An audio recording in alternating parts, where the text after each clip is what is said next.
back to Stepwey's YouTube channel. This is Sitara from Amaljyoti Stepwey IELTS Academy. So, when we speak about IELTS speaking, it is very important to know how your examiner is going to put your band score. Basically, there are 4 assessment criteria for which the examiner is looking for.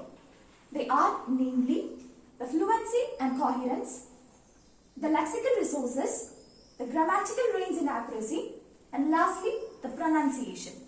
We can look into each one of them. First one is fluency and coherence.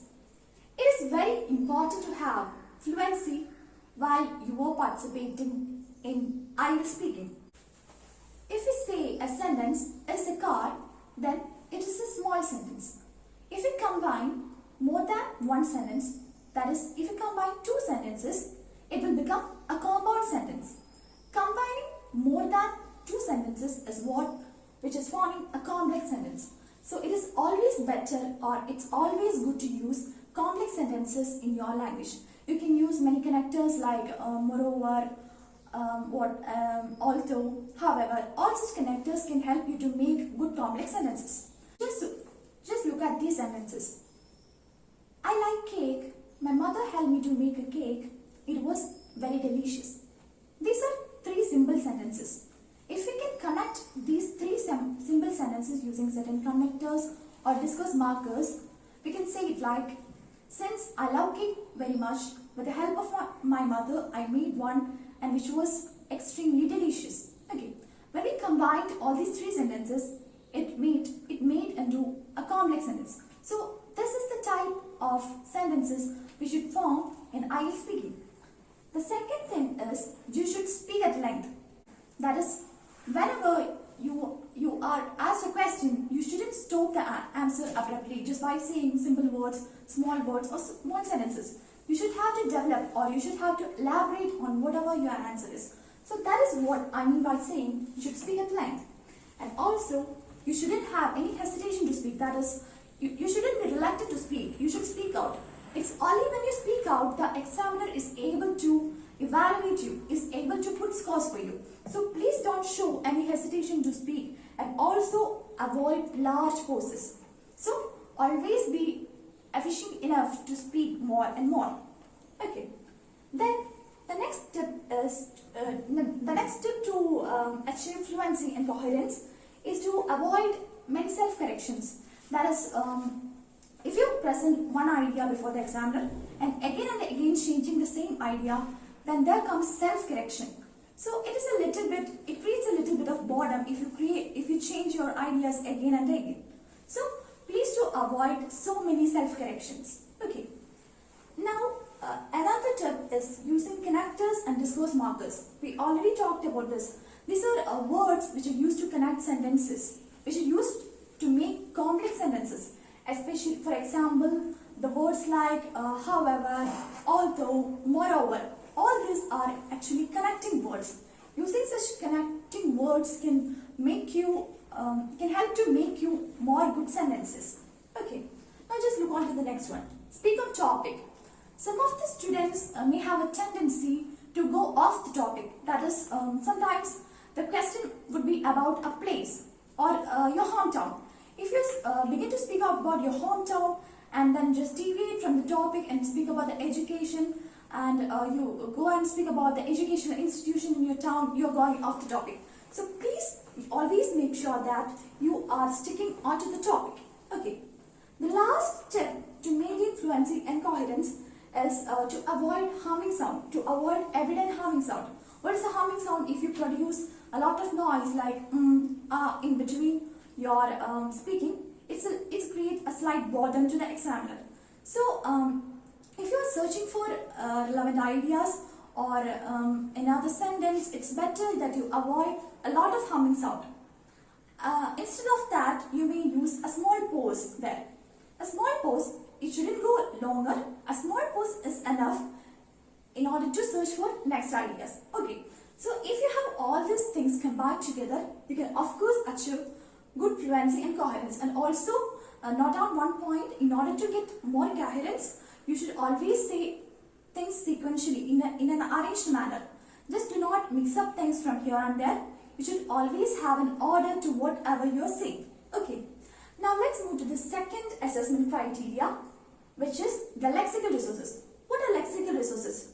They are nothing but the vocabulary we use in our speaking. Okay. So you should always be sure that you are using the apt vocabulary. What is apt vocabulary? If we use a word which is suitable for the situation, then only you would be able to use the apt vocabulary. That is, we cannot use the word delicious if we are describing about a place, a beautiful place. It is used for describing tasty food, right? So you always use apt word in the apt situation. Then only you could score a good band in your lexical resources. Okay. And also try to avoid repetition. If some students get a good range, one or two good words or one or two less common words, they have a tendency to use it over and over again. But using it over and over again will create a slight burden to the examiner. So please do avoid repetition. Instead of using the same word again and again, you can use the synonyms for the word, or you can use another similar words. Okay, so try to avoid repetition. The third thing is paraphrase efficiently. I have already told you in the previous videos, paraphrasing is a very important thing while it comes to the IELTS speaking. That is, instead of just repeating the question, instead of just repeating whatever the examiner is speaking or asking you, you can use another word or another synonym for the question or for the words the examiner is using. So, efficient paraphrasing is very important with regards to IELTS speaking. Okay, the last thing when it comes to vocabulary or lexical resources is usage of idioms. So many of you may not be familiar with the word idiom. What is an idiom? Idiom is actually certain usages. These usages are mainly concerned with certain situations. For example, if I am explaining about a very happy situation, if I am extremely happy, so rather than using the word extremely happy or very happy over and over again, you can use an idiom. What is you may use the sentence, I was on cloud 9. So I was on cloud 9 is an idiom which is used to express a very happy situation.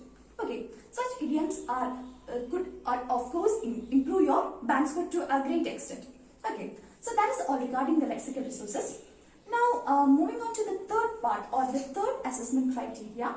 It is the grammatical range and accuracy, or as it is simply called the GRA. Okay, so what is grammatical range and accuracy? You already know that. It means you should always be able to create error-free complex sentences. Okay, you should be always beware about your tenses, your structure of the sentence, and your singulars, your plurals. All those such stuffs comprises of your grammatical range. Okay, so if you're speaking about a past situation, or if you're speaking about a situation that had already happened, you should of course use past tense. Or if you're speaking about your dream, if you're speaking about your dream country or your dream job, you should use future tense there.